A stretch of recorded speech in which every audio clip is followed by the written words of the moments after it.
Hello दोस्तों, मैं आप सभी को स्वागत करता हूं TIB मैथमेटिक्स चैनल पे। इसका full form target institute Begusarai है। ठीक, हम जैसा कि पिछले वीडियो में SSC का मैथ का एडवांस लेवल स्टार्ट किए थे मेंसुरेशन। ठीक, और उस मेंसुरेशन में हम पहले लेक्चर में बताए थे स्क्वायर के बारे में, अर्थात वर्ग के बारे में। वर्ग का पूरा इंट्रोडक्शन देख लिए थे। आज हम आपको रेक्टेंगुलर आयत के बारे में देखेंगे। ठीक, तो चलते हैं, देखते हैं। सबसे पहले रेक्टेंगुलर कहते किसको हैं।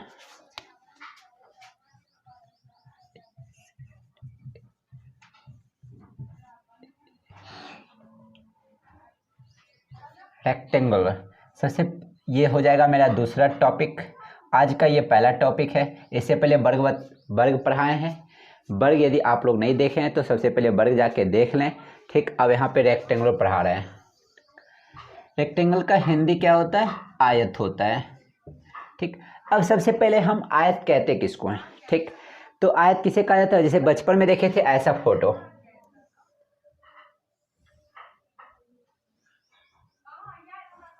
ठीक, जैसे इसका नाम दे दें ABCD।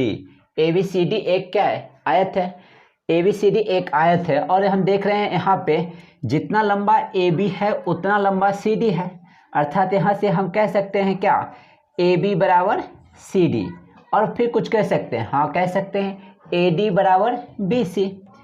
AD बराबर BC। तो क्या यहाँ पे हमको देखने में लग रहा है क्या? आमने सामने की भुजा क्या है? बराबर है। लिखेंगे वैसी आकृति जिसके आमने सामने की भुजा बराबर हो और प्रत्येक कोण, यहाँ कितना डिग्री का कोण बन रहा है? राइट एंगल बन रहा है। अर्थात क्या? समकोण बन रहा है। अर्थात क्या? 90 डिग्री का एंगल बन रहा है। ठीक, अब ये भुजा, ये साइड AB या फिर CD को रेक्टेंगुलर का लेंथ होता है, अर्थात क्या? लंबाई होता है। ठीक, इसे हम L से डिनोट करते हैं। लंबाई को किससे डिनोट करेंगे? L से डिनोट करेंगे। और ये जो हमको AD साइड दिख रहा है, भुजा दिख रहा है, BC भुजा दिख रहा है, इसे ब्रेथ अर्थात चौड़ाई कहा जाता है। इसे B से डिनोट करते हैं। ठीक, अब जैसे कि ये आयत है, आयत में कितने भुजा होते हैं? 4 भुजा होते हैं, 4 कोण होते हैं और प्रत्येक कोण कितना डिग्री का होता है? 90 डिग्री का होता है। ठीक, अब यदि यहाँ से देखा जाए तो आयत में विकर्ण होते हैं। क्या होते हैं? डायगोनल। डायगोनल कितना डायगोनल हो सकता है? 2 डायगोनल होगा, एक BD और एक AC।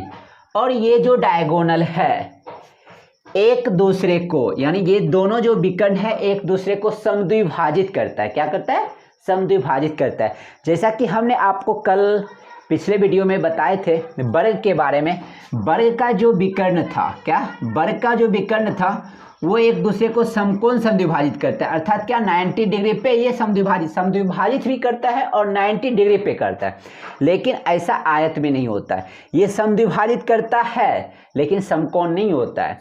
जैसे कि यदि कहा जाए AC की लंबाई टोटल 12 सेंटीमीटर है तो ये यहाँ से लेके यहाँ तक ये 6 हो जाएगा और ये 6 हो जाएगा। ठीक, ये 2 विकर्ण हुआ। अब यहाँ पे आयत का सारा क्वेश्चन बनाने के लिए आयत का क्षेत्रफल होता है, परिमाप होता है, सबका फॉर्मूला देखते हैं। तो देखिए, सबसे पहले हम कल बताए थे क्षेत्रफल। क्षेत्रफल कहते हैं किसको? ये अंदर वाला भाग को क्षेत्रफल कहा जाता है। अर्थात यहाँ से फॉर्मूला लिखेंगे आयत का क्षेत्रफल। अर्थात क्या? क्षेत्रफल को इंग्लिश में एरिया कहते हैं, एरिया ऑफ रेक्टेंगुलर।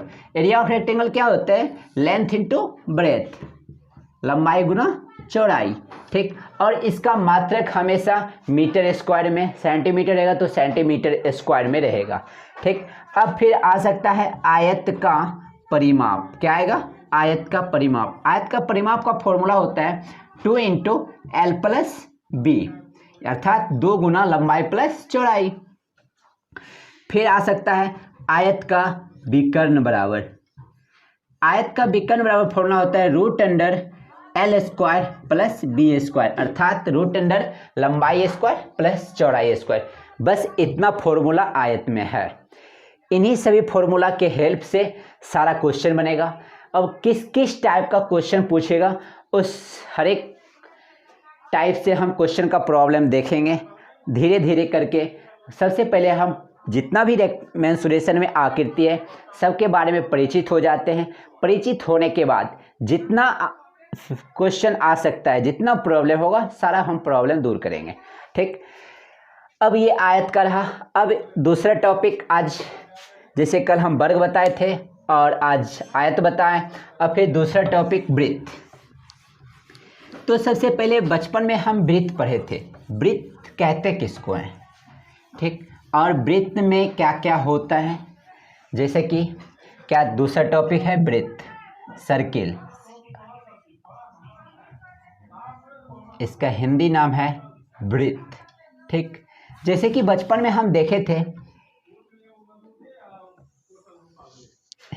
ये मेरा वृत्त है और यहाँ पे ये वृत्त क्या है, ये केंद्र है। इसे क्या कहेंगे, केंद्र कहेंगे। बिंदु O को कहा जाएगा केंद्र। क्या कहा जाएगा, केंद्र कहा जाएगा। ठीक, उसके बाद ये बिंदु यहाँ से लेके यहाँ तक की लंबाई अर्थात क्या, OA त्रिज्या कहलाता है। इसे R से डिनोट करते हैं। यदि कोई कहा जाए OA क्या है तो बोलेंगे त्रिज्या है। इसे किससे डिनोट करेंगे, R से डिनोट करेंगे। ठीक, फिर यहाँ से क्वेश्चन पूछ सकता है इसमें कितने त्रिज्याएं हो सकते हैं। तो देखिए ये भी एक त्रिज्या है, ये भी त्रिज्या है, ये भी त्रिज्या है। अर्थात केंद्र से लेके और ये जो गोलाकार लाइन है इसे परिधि, सर्कमफेरेंस कहा जाता है। क्या कहा जाता है, सर्कमफेरेंस, परिधि। केंद्र से लेके, सेंटर से लेके सर्कमफेरेंस अर्थात परिधि तक की दूरी त्रिज्या कहलाता है। अर्थात यहाँ से यदि हमसे कोई क्वेश्चन पूछेगा सर्किल में अर्थात वृत्त में कितनी त्रिज्याएं होती है तो अनंत, इनफाइनाइट। ठीक, अब फिर देखते हैं, जैसे ये मेरा वृत्त है, ठीक, ये केंद्र है, ये मेरा त्रिज्या हुआ। यदि इसी को यहाँ से मिला दिया जाए पूरा तो ये यहाँ से लेके यहाँ तक की दूरी अर्थात यदि हम ये A माने, ये B माने, ये O रहेगा तो अर्थात हम कह सकते हैं A से लेके B तक की दूरी क्या कहलाता है, व्यास कहलाता है। क्या कहलाता है, व्यास कहलाता है, जिसे इंग्लिश में डायमीटर कहते हैं और त्रिज्या को रेडियस कहा जाता है। इसे व्यास को डायमीटर कहेंगे और इंग्लिश में D से सिंबॉलिक किया जाता है। ठीक, यहाँ से देखने में क्या होता है, इसको हम त्रिज्या कहें और ये भी त्रिज्या है और यानी 2R, ये R और ये R दोनों को जोड़ दिए तब हमको व्यास मिला। अर्थात व्यास बराबर फॉर्मूला होता है R प्लस R, मतलब ये त्रिज्या और ये त्रिज्या दोनों को जोड़ देंगे अर्थात 2R। व्यास को D से डिनोट किया जाता है, D बराबर 2R। यदि यहाँ से R बराबर कहा जाए तो D इधर है, इधर 2 गुना में इधर आएगा भाग में अर्थात हो जाएगा D/2 अर्थात त्रिज्या व्यास का आधा होता है। फिर यहाँ से क्वेश्चन पूछेगा इस वृत्त में कितने व्यास होते हैं तो देखते हैं, इसे भी हम व्यास कहेंगे। जो भी लाइन 2 परिधि से होते हुए और केंद्र से होकर गुजरते जाएगा उसे क्या कहेंगे, व्यास कहेंगे। कितना व्यास खींचा जा सकता है, इनफाइनाइट, अनंत व्यास खींचा जा सकता है। ठीक, जैसे कि ये फिर वृत्त है, क्या है, वृत्त है और ये क्या है, केंद्र है। अब देखिए यहाँ पे क्या क्या, जीवा। सबसे पहले परिधि किसको कहते हैं ये देखिए, नहीं तो चलिए सबसे पहले जीवा देखते हैं। जैसे ये जीवा है, ये जीवा है, ये जीवा है, अर्थात कितनी जीवाएं खींचे जा सकते हैं, अनंत। ऐसे करके पूरे खींचते रहेंगे, खींचते रहेंगे, खींचते रहेंगे, अनंत जीवा हो सकता है। फिर यहाँ से क्वेश्चन पूछेगा वृत्त की सबसे बड़ी जीवा क्या होता है, वृत्त की सबसे बड़ी जीवा वृत्त का व्यास होता है। आप इससे बड़ा जीवा कभी नहीं खींच सकते हैं। ठीक, अर्थात यहाँ से क्वेश्चन पूछेगा वृत्त की सबसे बड़ी जीवा क्या होगा तो वृत्त का व्यास होगा। ठीक, अब जैसे बात करते हैं परिधि का और क्षेत्रफल का। जैसे ये मेरा वृत्त है, क्या है, वृत्त है। अब ये मेरा वृत्त है तो इसका परिमाप भी होगा, ठीक, और क्षेत्रफल भी होगा। जैसे क्षेत्रफल क्या है, क्षेत्रफल ये अंदर वाले भाग को क्षेत्रफल कहा जाता है और परिमाप इसके चारों तरफ भाग को क्या कहेंगे, परिमाप कहेंगे। ठीक, जैसे ये क्षेत्रफल मेरा हुआ, ये पूरा अंदर वाला पार्ट का क्षेत्रफल कहते हैं। परिमाप कहें या परिधि कहें, ठीक, वृत्त का परिधि होता है, ये मेरा परिधि हुआ। ये जो जितना लाइन है ये मेरा क्या कहलाएगा, परिधि कहलाएगा। अर्थात वृत्त की परिधि का फॉर्मूला क्या होता है, चलिए अब यहाँ से हम फॉर्मूला देखते हैं। वृत्त की परिधि, वृत्त की परिधि का फॉर्मूला होता है 2πr। वृत्त की परिधि का फॉर्मूला 2πr।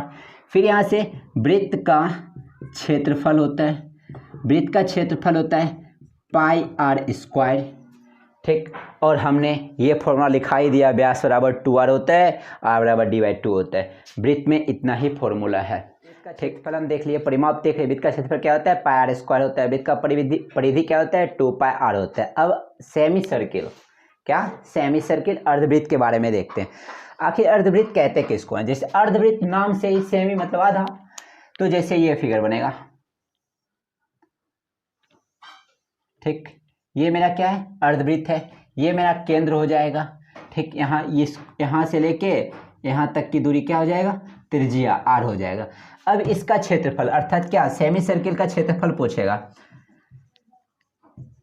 अर्धवृत्त का क्षेत्रफल, अर्धवृत्त का क्षेत्रफल क्या होता है, जैसे पूरा वृत्त का क्षेत्रफल होता है पाई आर स्क्वायर, अर्धवृत्त का क्षेत्रफल रहेगा तो बटा 2, अर्थात अर्धवृत्त का क्षेत्रफल होता है पाई आर स्क्वायर बटा 2। अब फिर यहाँ से पूछेगा हमको अर्धवृत्त की परिधि, अर्धवृत्त की परिधि क्या होता है। सबसे पहले देखिए, पूरा वृत्त का परिधि होता है 2 पाई आर, क्योंकि 2 पाई मतलब 360 डिग्री हुआ और आर त्रिज्या था, ठीक। और यहाँ परिधि, इस लाइन को परिधि कहा जाता है। लेकिन यहाँ पे देखिए इस लाइन है, ये लाइन है, ठीक। और ये भी तो जुड़ जाएगा ना पूरा, ठीक। इसलिए वृत्त का परिधि क्या होता है, वृत्त का परिधि ये तो आएगा क्या, पाई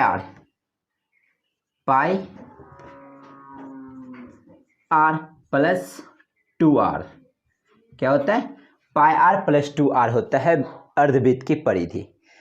अब जैसे कि इसमें ये तो अर्धवृत्त की कहानी थी, यदि यहाँ से और r कॉमन भी ले सकते हैं, पाई प्लस 2 हो जाएगा, ठीक। अब जैसे चौथा टॉपिक है त्रिज्यखंड, क्या है, त्रिज्यखंड। चौथा टॉपिक का नाम है त्रिज्यखंड। सबसे पहले आप त्रिज्यखंड कहते किसको हैं,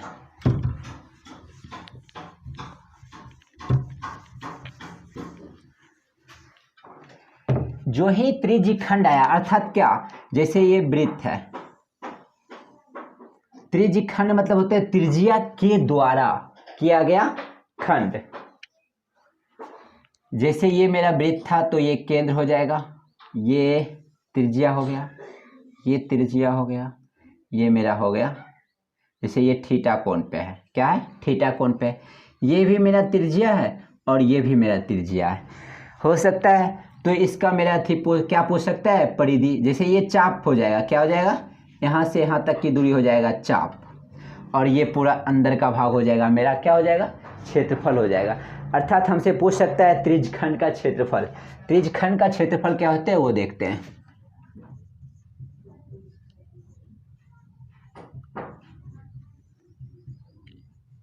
त्रिज्यखंड का क्षेत्रफल, क्या, क्षेत्रफल। जैसे देखिए पूरे वृत्त का क्षेत्रफल क्या होता है, पाई आर स्क्वायर होता है। ये कितना, पूरे वृत्त यदि एक बार ऐसे करके घूमेंगे तो कितना डिग्री हो जाएगा, 360 डिग्री हो जाएगा। अर्थात यहाँ से हम कह सकते हैं 360 डिग्री बराबर पाई आर स्क्वायर, चूंकि इसलिए 1 डिग्री बराबर क्या हो जाएगा, पाई आर स्क्वायर बाय 360 डिग्री। इसलिए कितना कोण पे झुका हुआ है, थीटा, इसलिए थीटा बराबर पाई आर स्क्वायर बटे 360 डिग्री गुने थीटा। ये मेरा त्रिज्यखंड का क्षेत्रफल हुआ, पाई आर स्क्वायर थीटा बटे 360 डिग्री। अब ये हमें चाप की लंबाई भी पूछ सकता है, तो चाप की लंबाई का क्या होता है। देखिए ये लंबाई क्या है, अर्थात ये परिधि का कोई भाग है ना, वही। अब परिधि कैसे, और हम जानते हैं वृत्त की परिधि क्या होता है, 2 पाई आर होता है। तो यहाँ पे त्रिज्यखंड अर्थात यहाँ से लेके यहाँ तक ये चाप कहलाता है। चाप की लंबाई यदि हमसे कोई पूछे तो चाप की लंबाई कैसे निकालेंगे वो देखिए। पूरे वृत्त, क्या ये पूरे परिधि है, परिधि का ये एक भाग है, तो पूरे परिधि का, वृत्त का परिधि क्या होता है, 2 पाई आर होता है। अब ये कितना डिग्री का कोण पे है, 360 डिग्री कोण पे है। यहाँ लिखेंगे चूंकि 360 डिग्री बराबर 2 पाई आर, इसलिए 1 डिग्री बराबर हो जाएगा 2 पाई आर बटे 360 डिग्री। ठीक, इसीलिए थीटा बराबर हो जाएगा 2πr/360 गुणे थीटा, अर्थात यहाँ से काटने का मन है तो ये 180 डिग्री हो जाएगा, अर्थात πr/180 गुणे थीटा। ये मेरा क्या, किसकी लंबाई है, चाप की लंबाई है, चाप की लंबाई। चाप की लंबाई का फॉर्मूला हो गया πr/180 गुणे थीटा। थैंक्स। ये सारा पार्ट मेरा ब्रीथ का था, और अब इसके अगले वीडियो में नेक्स्ट टॉपिक पढ़ेंगे। Thank you.